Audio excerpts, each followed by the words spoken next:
নবীর সন্তান সৎকর্মশীল না হওয়ার কারণে নিজের সন্তান হওয়া সত্ত্বেও আল্লাহ বলছে ইন্নাহু লাইসা মিন আহলিক, সে তোমার পরিবারের অন্তর্ভুক্ত নয়। হযরত নূহ আলাইহিস সালাম ৯৫০ বছর পর্যন্ত তার জাতির লোকদেরকে আহ্বান করে বলছেন ইয়া কওমি আবুদুল্লাহ মা লাকুম মিন ইলাহিন গায়র, হে আমার জাতির লোকেরা, হে আমার কওমের লোকেরা, এক আল্লাহ তাআলার ইবাদত করো, তিনি ছাড়া তোমাদের আর কোনো ইলাহ নেই। হযরত নূহ আলাইহিস সালাম ৯৫০ বছর পর্যন্ত দাওয়াত দিয়েছিলেন, কিন্তু তার জাতির লোকেরা তার কথা শুনলো না, বরঞ্চ তাকে অত্যাচার করলো। মাত্র ৮০ থেকে ৮২ জন ইসলাম গ্রহণ করেছিল, মুসলমান হয়েছিল, ঈমান এনেছিল। অতঃপর হযরত নূহ আলাইহিস সালামকে আল্লাহ তাআলা জানিয়ে দিয়েছেন গজবের ব্যাপারে। আল্লাহর কাছে যখন ফরিয়াদ করেছিলেন নূহ আলাইহিস সালাম, আল্লাহ তাদেরকে গজব দিয়ে ধ্বংস করে দিবেন। এই জন্য হযরত নূহ আলাইহিস সালামকে আল্লাহ তাআলা বললেন, হে নূহ, তুমি একটা কিস্তি তৈরি করো, একটা নৌকা তৈরি করো। অতঃপর নূহ আলাইহিস সালাম একটা নৌকা তৈরি করেছিলেন। পৃথিবীর সর্বপ্রথম নৌকা যিনি তৈরি করেছেন তিনি হচ্ছেন হযরত নূহ আলাইহিস সালাম। মরুভূমির মধ্যে বিশাল নৌকা তৈরি করছেন, মানুষ হাসাহাসি করছে, নূহ কি পাগল হয়ে গেছে নাকি, যেখানে কোনো পানি নাই, নদী নাই, সাগর নাই, এই মরুভূমির মধ্যে নূহ নৌকা তৈরি করেছে। হযরত নূহ আলাইহিস সালাম বলছেন, দেখো বন্যা আসবে, প্লাবন আসবে, আমার আল্লাহ নির্দেশ দিচ্ছেন নৌকা তৈরি করার জন্য ঈমান আনো, ঈমান আনলে এই নৌকাতে চড়তে পারবে আর বেঁচে যেতে পারবে। কিন্তু কাফের মুশরিকেরা তার কথা শুনলো না। এমনকি নূহ আলাইহিস সালামের স্ত্রী, সেও কাফের ছিল, তার সন্তান কেনান, সেও কাফের ছিল। বাবার কথা শুনলো না, স্ত্রী স্বামীর কথা শুনলো না। কেনানকে যখন ঈমান আনতে বলছে, কেনান বলছে, বাবা ওই যে বিশাল বড় বড় পাহাড় দেখছ, যখন বন্যা আসবে আমি ওই পাহাড়ে উঠে যাব। অতঃপর আল্লাহ তাআলার গজব শুরু হয়ে গেল। মুষলধারে আকাশ থেকে বৃষ্টি বর্ষণ হওয়া শুরু হলো, জমিন ফেটে জমিনের নিচ থেকে পানি বের হওয়া শুরু হলো। এক পর্যায়ে পুরা পৃথিবী ডুবে যাচ্ছে, পাহাড়গুলো ডুবে যাচ্ছে। কেনান পাহাড়ের উপরে উঠেছে, কিন্তু পাহাড়ও ডুবে যাইতেছে।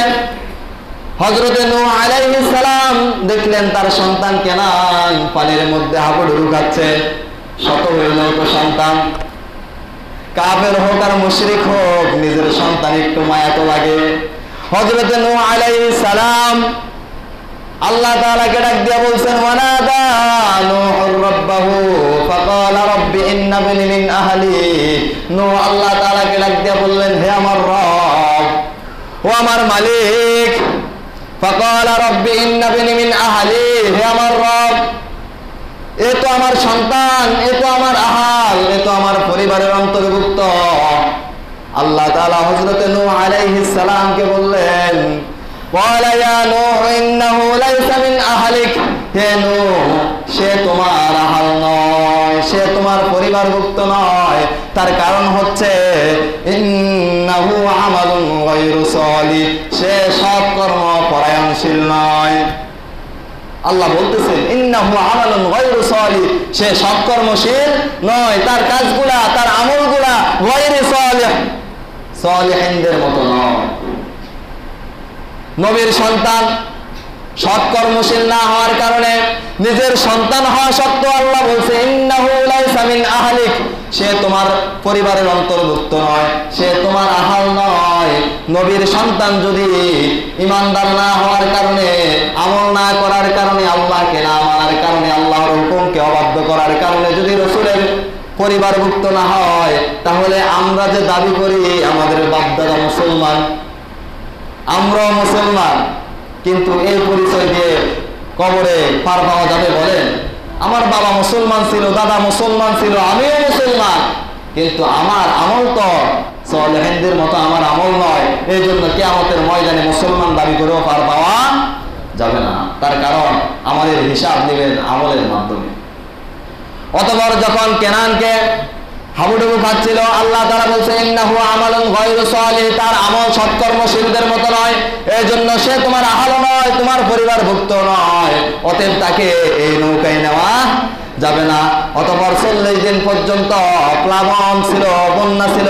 40 দিন পর যখন হযরত নূহ আলাইহিস সালামের এই নৌকা যখন জুদি পর্বতে যে ঠিক ছিল, আর আল্লাহ তাআলা 40 দিন পর যখন নূহ আলাইহিস সালামকে বন্যা থেকে মুক্তি দিয়েছিলেন যেই দিন, সেই দিনটি ছিল 10 মুহররম।